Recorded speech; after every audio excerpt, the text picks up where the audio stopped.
Jeremiah chapter 39. In the 9th year of Zedekiah king of Judah, in the 10th month, Nebuchadnezzar king of Babylon marched against Jerusalem with his whole army and laid siege to it.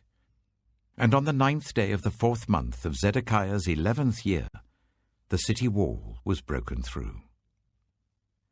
Then all the officials of the king of Babylon came and took seats in the middle gate.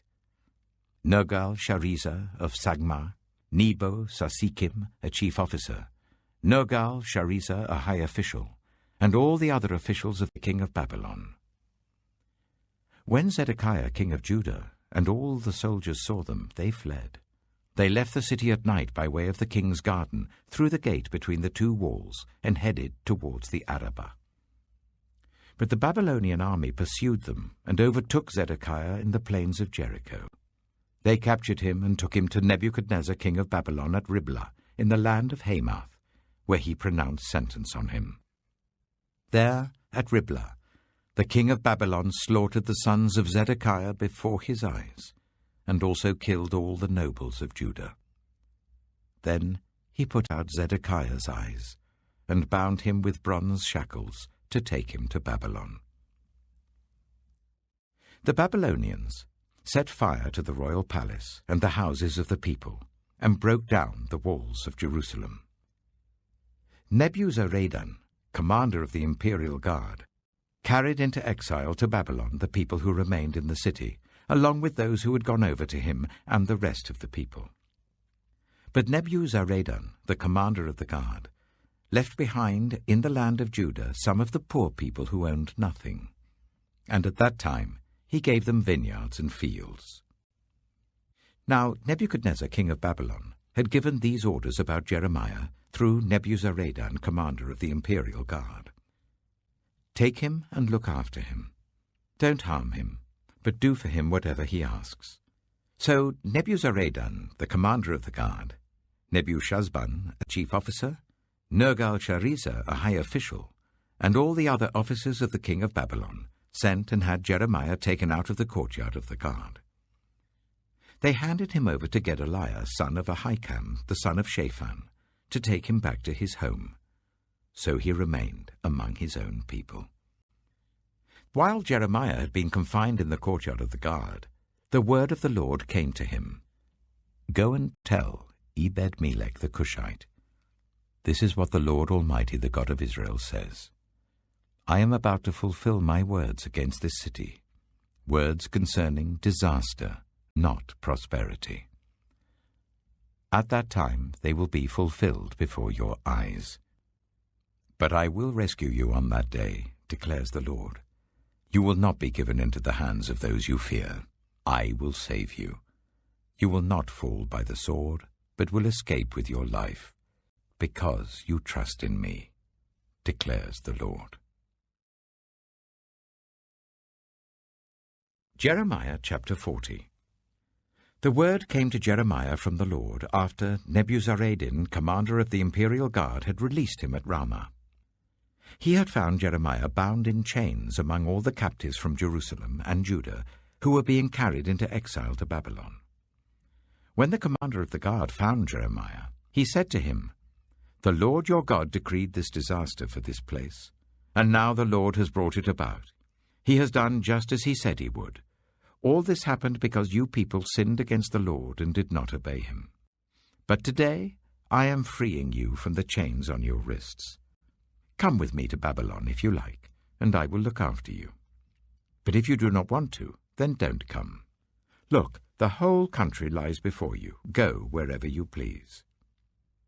However, before Jeremiah turned to go, Nebuzaradan added, Go back to Gedaliah, son of Ahikam, the son of Shaphan, whom the king of Babylon has appointed over the towns of Judah, and live with him among the people, or go anywhere else you please. Then the commander gave him provisions and a present, and let him go. So Jeremiah went to Gedaliah, son of Ahikam, at Mizpah, and stayed with him among the people who were left behind in the land. When all the army officers and their men who were still in the open country heard that the king of Babylon had appointed Gedaliah son of Ahikam as governor over the land, and had put him in charge of the men, women, and children who were the poorest in the land, and who had not been carried into exile to Babylon. They came to Gedaliah at Mizpah: Ishmael, son of Nethaniah, Jehanan and Jonathan, the sons of Kareah, Seraiah, son of Tanumeth, the sons of Ephi the Netophathite, and Jaazaniah, the son of the Maacathite, and their men. Gedaliah, son of Ahikam, the son of Shaphan, took an oath to reassure them and their men. "Do not be afraid to serve the Babylonians," he said. "Settle down in the land and serve the king of Babylon, and it will go well with you. I myself will stay at Mizpah to represent you before the Babylonians who come to us. But you are to harvest the wine, summer fruit, and olive oil, and put them in your storage jars, and live in the towns you have taken over." When all the Jews in Moab, Ammon, Edom, and all the other countries heard that the king of Babylon had left a remnant in Judah, and had appointed Gedaliah, son of Ahikam, the son of Shaphan, as governor over them, they all came back to the land of Judah to Gedaliah at Mizpah, from all the countries where they had been scattered, and they harvested an abundance of wine and summer fruit. Johanan, son of Kareah, and all the army officers still in the open country, came to Gedaliah at Mizpah, and said to him, "Don't you know that Baalis, king of the Ammonites, has sent Ishmael, son of Nethaniah, to take your life?" But Gedaliah, son of Ahikam, did not believe them. Then Johanan, son of Kareah, said privately to Gedaliah at Mizpah, "Let me go and kill Ishmael, son of Nethaniah, and no one will know it. Why should he take your life and cause all the Jews who are gathered around you to be scattered and the remnant of Judah to perish?" But Gedaliah, son of Ahikam, said to Johanan, son of Kareah, "Don't do such a thing. What you are saying about Ishmael is not true." Jeremiah chapter 41. In the 7th month, Ishmael, son of Nethaniah, the son of Elishama, who was of royal blood and had been one of the king's officers, came with 10 men to Gedaliah, son of Ahikam, at Mizpah. While they were eating together there, Ishmael, son of Nethaniah, and the 10 men who were with him got up and struck down Gedaliah, son of Ahikam, the son of Shaphan, with the sword, killing the one whom the king of Babylon had appointed as governor over the land. Ishmael also killed all the men of Judah who were with Gedaliah at Mizpah, as well as the Babylonian soldiers who were there. The day after Gedaliah's assassination, before anyone knew about it, 80 men who had shaved off their beards, torn their clothes and cut themselves, came from Shechem, Shiloh, and Samaria, bringing grain offerings and incense with them to the house of the Lord. Ishmael, son of Nethaniah, went out from Mizpah to meet them, weeping as he went.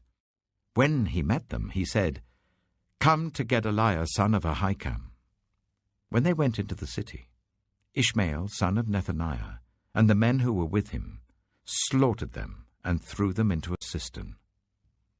But 10 of them said to Ishmael, "Don't kill us. We have wheat and barley, olive oil and honey hidden in a field." So he let them alone and did not kill them with the others. Now the cistern where he threw all the bodies of the men he had killed along with Gedaliah was the one King Asa had made as part of his defense against Baasha, king of Israel. Ishmael, son of Nethaniah, filled it with the dead. Ishmael made captives of all the rest of the people who were in Mizpah, the king's daughters, along with all the others who were left there, over whom Nebuzaradan, commander of the imperial guard, had appointed Gedaliah, son of Ahikam. Ishmael, son of Nethaniah, took them captive and set out to cross over to the Ammonites. When Johanan, son of Kareah, and all the army officers who were with him heard about all the crimes Ishmael, son of Nethaniah, had committed, they took all their men and went to fight Ishmael, son of Nethaniah. They caught up with him near the great pool in Gibeon. When all the people Ishmael had with him saw Johanan, son of Kareah, and the army officers who were with him, they were glad. All the people Ishmael had taken captive at Mizpah turned and went over to Johanan, son of Kareah. But Ishmael, son of Nethaniah, and 8 of his men escaped from Johanan and fled to the Ammonites. Then Johanan, son of Kareah, and all the army officers who were with him, led away all the people of Mizpah who had survived, whom Johanan had recovered from Ishmael son of Nethaniah, after Ishmael had assassinated Gedaliah son of Ahikam. The soldiers, women, children, and court officials he had recovered from Gibeon. And they went on, stopping at Jeruth-Kimmam near Bethlehem, on their way to Egypt to escape the Babylonians. They were afraid of them because Ishmael, son of Nethaniah, had killed Gedaliah son of Ahikam, whom the king of Babylon had appointed as governor over the land. James chapter 3. Not many of you should become teachers, my fellow believers, because you know that we who teach will be judged more strictly. We all stumble in many ways. Anyone who is never at fault in what they say is perfect, able to keep their whole body in check. When we put bits into the mouths of horses to make them obey us, we can turn the whole animal.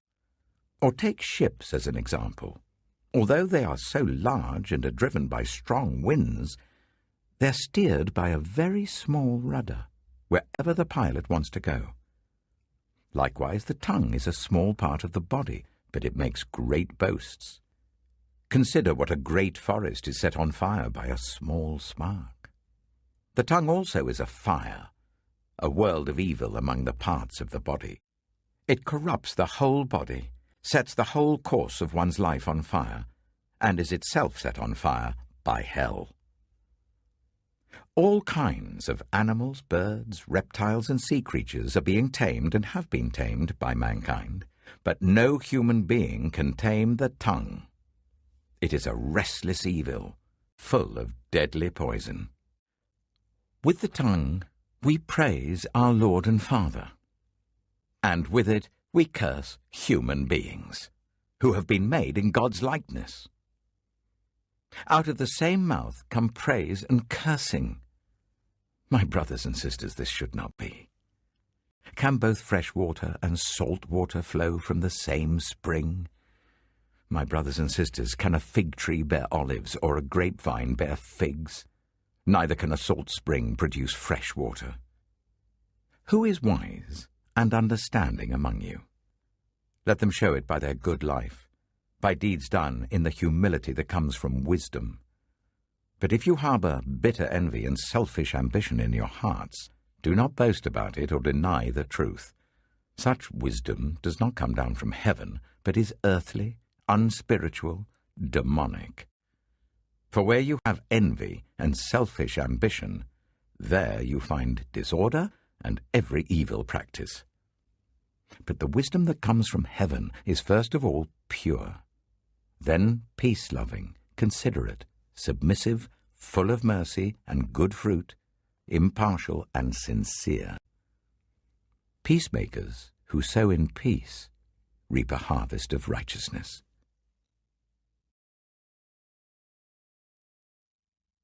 Psalm 100. Shout for joy to the Lord, all the earth. Worship the Lord with gladness. Come before him with joyful songs. Know that the Lord is God. It is he who made us, and we are his. We are his people, the sheep of his pasture. Enter his gates with thanksgiving, and his courts with praise. Give thanks to him and praise his name. For the Lord is good, and his love endures forever. His faithfulness continues through all generations.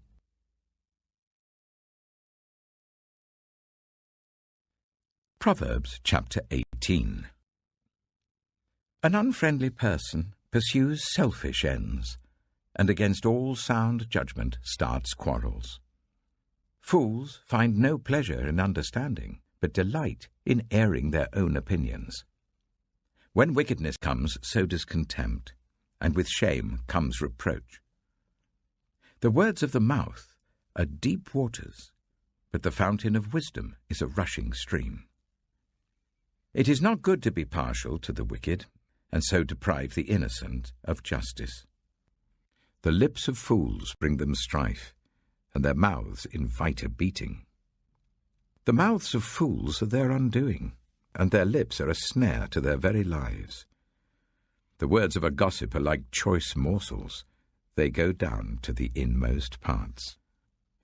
One who is slack in his work is brother to one who destroys. The name of the Lord is a fortified tower. The righteous run to it and are safe. The wealth of the rich is their fortified city. They imagine it a wall too high to scale. Before a downfall, the heart is haughty, but humility comes before honor. To answer before listening, that is folly and shame. The human spirit can endure in times of illness, but a crushed spirit, who can bear? The heart of the discerning acquires knowledge, for the ears of the wise seek it out. A gift opens the way and ushers the giver into the presence of the great. In a lawsuit, the first to speak seems right, until someone comes forward and cross-examines. Casting the lot settles disputes and keeps strong opponents apart. A brother wronged is more unyielding than a fortified city. Disputes are like the barred gates of a citadel. From the fruit of their mouth a person's stomach is filled. With the harvest of their lips they are satisfied. The tongue has the power of life and death, and those who love it will eat its fruit. He who finds a wife finds what is good and receives favor from the Lord. The poor plead for mercy, but the rich answer harshly. One who has unreliable friends soon comes to ruin, but there is a friend who sticks closer than a brother.